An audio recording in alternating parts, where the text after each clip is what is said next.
सारे फैसले लिए जाने लगे, लेकिन उसमें तेज़ी लाने की ज़रूरत है क्योंकि 2 साल का कार्यकाल पूरा हो गया है। एक एक दिन जैसे जा रहा है तो हमारे कार्यकर्ताओं का अधिकार जा रहा है। जनता के लिए भी कई वादे हम लोगों ने अपने मैनिफेस्टो में किए थे, जिसमें मुख्य रूप से आज ओबीसी आरक्षण की बात हो रही है। मुझे खुशी है कि इस सरकार के आने के बाद पहली बार अगर इसको सदन में कोई लेकर के आया तो मैंने उसकी चर्चा की।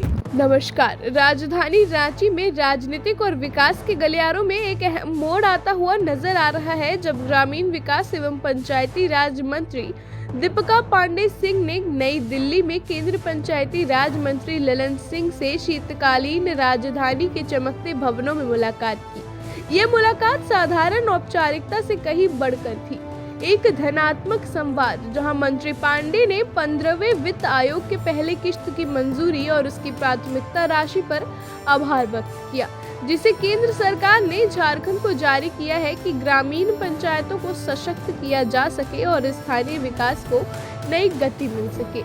ये बैठक राज्य की उन लंबे समय से चली आ रही मांगों का परिणाम प्रतीत होता है, जिनका उल्लेख पिछले सप्ताह विधानसभा सत्रों और राजनीतिक चर्चाओं में भी हुआ था।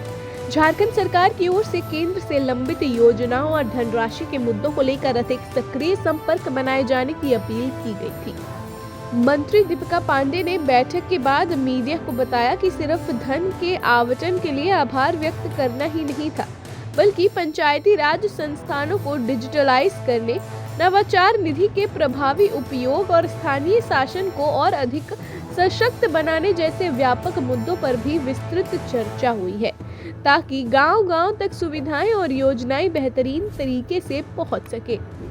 और अपने संवाद में उन्होंने केंद्रीय मंत्री ललन सिंह को विशेष रूप से झारखंड आने का आमंत्रण भी दिया, ताकि विकास की दिशा में राज्य की जमीन पर वास्तविक प्रगति को साथ मिलकर देखा जा सके। राजनीतिक विश्लेषकों ने अनुसार यह मुलाकात और ये संवाद राज्य केंद्र संबंधों को एक नई दिशा देने की दिशा में एक महत्वपूर्ण कदम है, क्योंकि ग्रामीण इलाकों और पंचायतों को विकास की कसौटी पर और तेजी से उतारा जा सकेगा।